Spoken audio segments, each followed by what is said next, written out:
Tuhan bersamamu.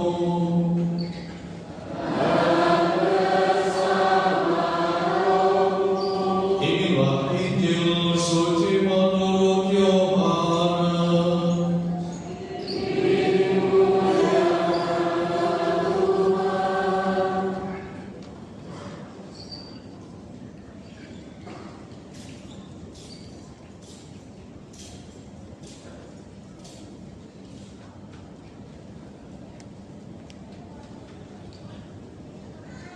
Pada mulanya ada firman. Firman itu bersama-sama dengan Allah, dan firman itu adalah Allah. Firman itu pada mulanya bersama-sama dengan Allah. Segala sesuatu dijadikan oleh Dia, dan tanpa Dia tidak ada sesuatu pun yang telah jadi dari segala yang telah dijadikan. Dalam Dia ada hidup, dan hidup itu adalah cahaya manusia. Cahaya itu bersinar di dalam kegelapan, tetapi kegelapan itu tidak menguasainya. Datanglah seorang yang diutus Allah, namanya Yohanes. Ia datang sebagai saksi untuk bersaksi tentang cahaya itu, supaya melalui Dia semua orang menjadi percaya. Ia bukan cahaya itu, tetapi ia harus bersaksi tentang cahaya itu. Cahaya yang sesungguhnya yang menerangi setiap orang sedang datang ke dalam dunia. Cahaya itu telah ada dalam dunia, dan dunia dijadikan melalui Dia, tetapi dunia tidak mengenali Dia. Ia datang kepada miliknya, tetapi orang-orang miliknya itu tidak menerima Dia. Namun semua orang yang menerima Dia diberinya kuasa supaya menjadi anak-anak Allah, yaitu mereka yang percaya dalam namanya, orang-orang yang dilahirkan bukan dari darah atau dari keinginan jasmani, bukan pula oleh keinginan seorang laki-laki, melainkan dari Allah.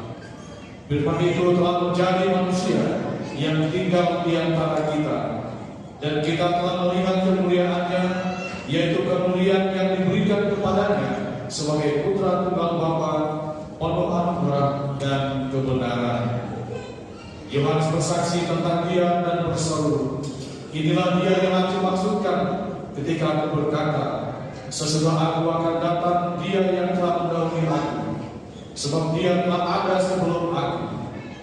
Karena dari kepenuhannya kita semua telah menerima anugerah demi anugerah, sebab hukum Taurat diberikan melalui Musa, tetapi anugerah dan kebenaran datang melalui Yesus Kristus. Tidak seorang pun pernah melihat Allah, tetapi putra tunggal Allah yang ada di pangkuan Bapa, Dialah yang menyatakannya. Demikianlah sabda Tuhan.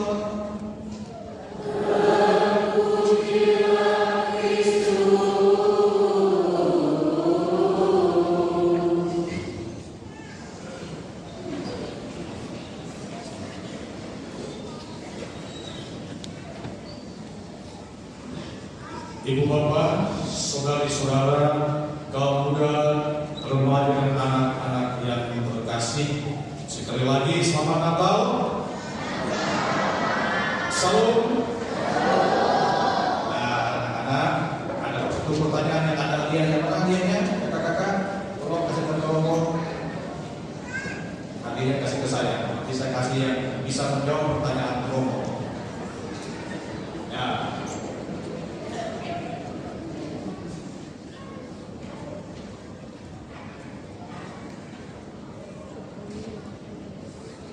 Hadiahnya ada tiga pertanyaan, maka ada 3 hadiah. Baik adik-adik yang terkasih, hari ini kita bersama dengan gereja di seluruh dunia merayakan Natal. Pertanyaannya, apa sih itu artinya Natal? Yang mana yang duluan? Yang ini. Yang masih baik dong.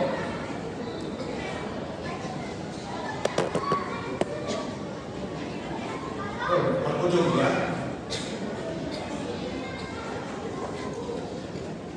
Ya,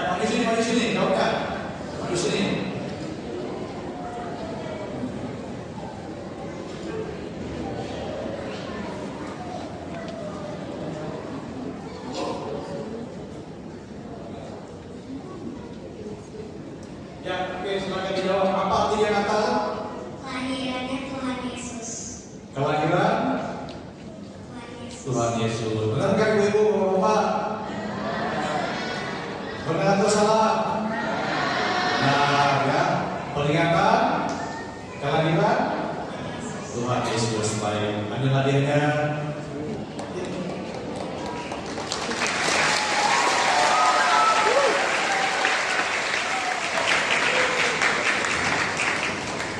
Baik, masih ada 2 hadiah. Kita lanjutkan lagi ya. Bapak Ibu yang terkasih, kita merayakan inti terdalam iman kita, yaitu Allah menjadi manusia melalui peristiwa inkarnasi. Ini ada hadiahnya. Bapak Ibu yang terkasih, apa sih yang dia inkarnasi? Ada yang mau jawab tapi nggak ada hadiahnya? Karena bukan pertanyaan, tapi ini pertanyaan kita semua.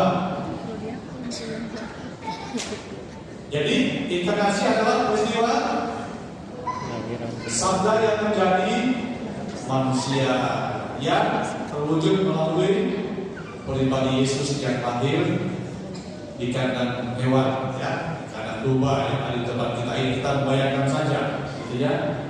Oleh karena itu Natal bukan sekadar peringatan kelahiran seorang bayi, melainkan perayaan kasih Allah yang datang menyelamatkan dunia.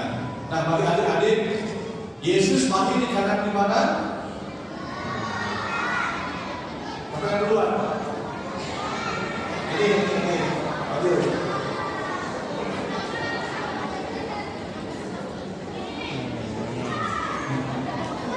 Di sini nanti. Ya. Di kandang hewan di mana Yesus lahir? Kandang domba. Iya, kandang domba benar. Tapi di mana?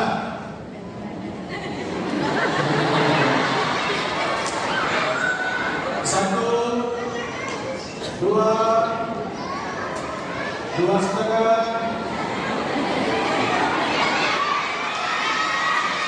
Gimana? Yang lain menang dulu, yang lain menang dulu. 3. Oke, banget ya. Siapa yang tidur lagi tidur tangan?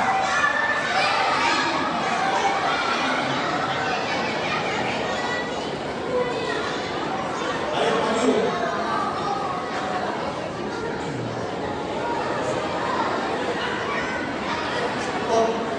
Ya, kapan ini langsung pada sini, pada sini. Ya, kamu jawab dulu. Nanti hadiah dibagi ya, mau menang. Apa? Di mana?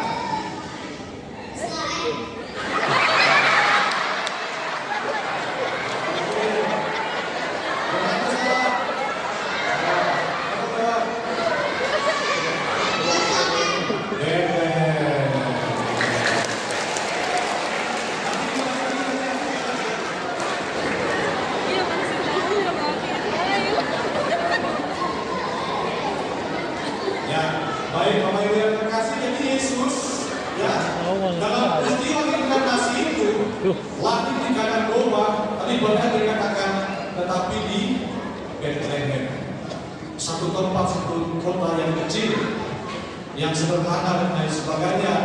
Dan Yesus lahir di tengah-tengah keluarga, yaitu Yosef dan Maria, keluarga yang sederhana, keluarga yang dalam kategori miskin, ya, memang ditentukan oleh Allah menjadi orang tua Yesus. Maka tema kita atau tema Natal tahun ini adalah Allah hadir untuk menyelamatkan keluarga.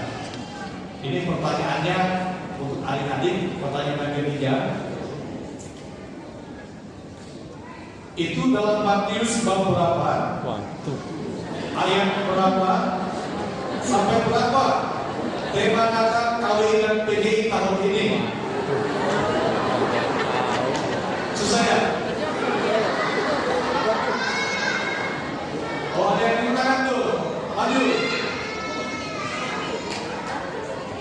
Ada yang berani menjawab? Matius bab berapa?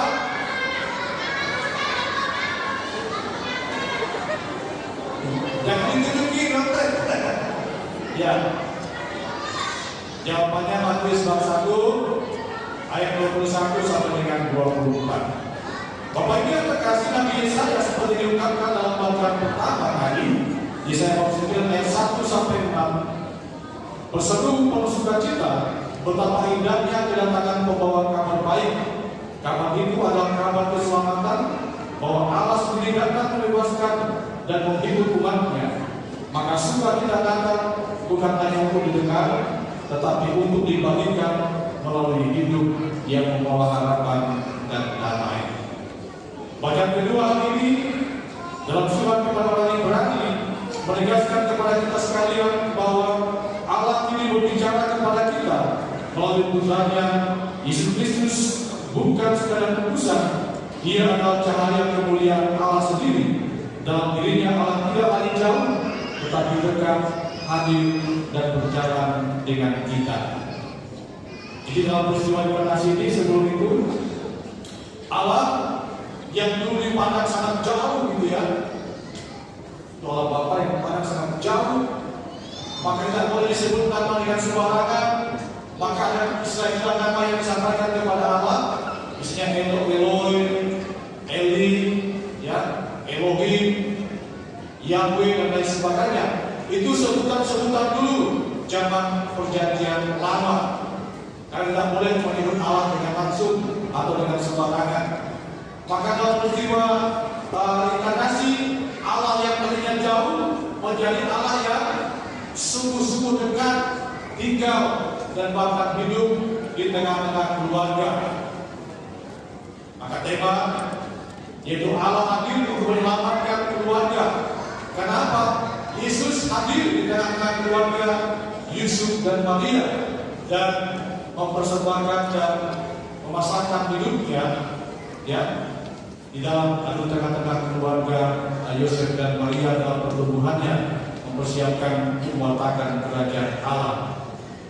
Maka yang tadinya Allah yang jauh dan diutus nabi-nabi, ya, sebagai perantara Allah, maka kini Allah itu sungguh-sungguh hadir karena cinta dan kasihnya kepada umat manusia yang lahir di kandang Bethlehem. Nah, pertanyaannya buat adik-adik, siapa nabi terakhir ya yang di antara perjanjian lama dan perjanjian baru? Orang yang bersama-sama di padang gurun mempersiapkan kedatangan sang sangka yang menjadi manusia di ini. Siapa? Nabi terakhir yang perjanjian lama? Ya, silakan maju. Ayo, di sini.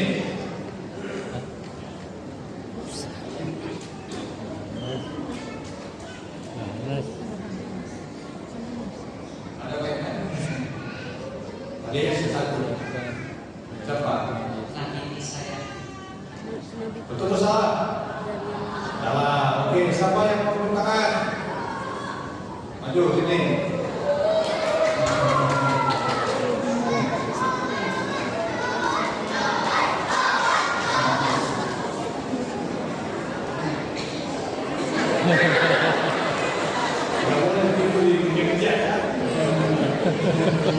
Oke. Yohanes apa? Baptis. Mata kerana miskin. Oke, mata ya. Karena dimisikin oleh teman-temannya. Oke. Baik, sekarang kalau itu saya lanjutkan lagi, ya. Bapak Ibu yang terkasih, saudara-saudara, dalam Injil Yohanes bab 1 ayat 1 sampai 18 yang baru saya kita dengarkan tadi menyampaikan misteri yang agung. Firman itu telah menjadi manusia dan dia di antara kita. Maka ini pertanyaan mudah seperti yang saya sebutkan. Disebut apakah sabda yang menjadi daging? Tadi Romo disebutkan. Atau peristiwa apakah sabda yang menjadi daging itu tadi? Ya, maju. Jangan dibisikin ya. Ibu-ibu kalau bisikin. Kalau dia udah. Ini. Oh, kedua. Berarti dibaca dong ini. Oke, sebentar pertama. Inkarnasi mata.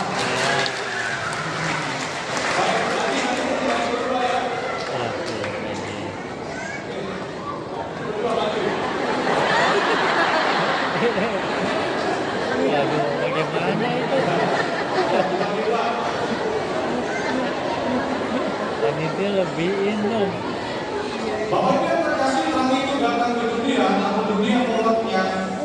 Oleh karena itu Natal mengajak kita bertanya, apakah kita sungguh-sungguh memberi ruang bagi Tuhan itu dalam kehidupan kita? Hari ini marilah kita menerima Kristus dengan hati yang terbuka. Ketika kita hidup dalam kasih, kejujuran dan kepedulian, terang Natal bersinar melalui kita. Dan semoga Natal ini sungguh-sungguh menjadi saat pembaharuan hidup, agar dunia melihat kemuliaan Allah melalui cara hidup kita, terutama kerelaan kita untuk setia dan taat mendengarkan sapaan atau sabda Tuhan, Sang Terang yang telah menjelma menjadi manusia dalam diri Yesus yang lahir di Bethlehem. Karena itu mari saya mengajak kita semua, marilah kita merayakan Natal tahun ini dengan penuh damai, dengan penuh sukacita dan kegembiraan, sebab Tuhan sungguh-sungguh telah lahir bagi kita, dan Allah sungguh-sungguh telah hadir untuk menyelamatkan keluarga-keluarga. Maka juga ini ajakan buat keluarga-keluarga. Semoga dengan kita merayakan Natal tahun ini, keluarga-keluarga semakin bersatu, rukun dan damai, saling mengasihi satu terhadap yang lain. Sebagai suami istri dapat saling mengampuni satu terhadap yang lain, mencintai dengan tulus, ya, menghadapi setiap tantangan hidup seperti Yusuf dan juga Maria dan Yesus, ya, yang menghadapi segala tantangan, penolakan, kemiskinan dan kesehatan hidup mereka dengan tetap menggantungkan diri pada Allah. Maka semoga juga keluarga yang hadir di sini sungguh-sungguh mampu menghayati, ya, kehadiran atau pesta Natal ini menjadi sebuah kekuatan yang di mana setiap keluarga percaya bahwa Tuhan selalu ada dan senantiasa tinggal di tengah-tengah kehidupan keluarga. Juga sebagai orang tua yang mampu menjaga dan mencintai anak-anak, sehingga anak-anak juga mampu mengalami kasih dan cinta Tuhan, sehingga mereka juga dapat mewatakkan kasih dan damai dalam setiap pengalaman hidup mereka dimanapun mereka berada. Semoga Natal tahun ini sungguh-sungguh menjadi pembawa damai, sukacita dan pembaharuan di dalam kehidupan kita. Semoga demikian. Amin.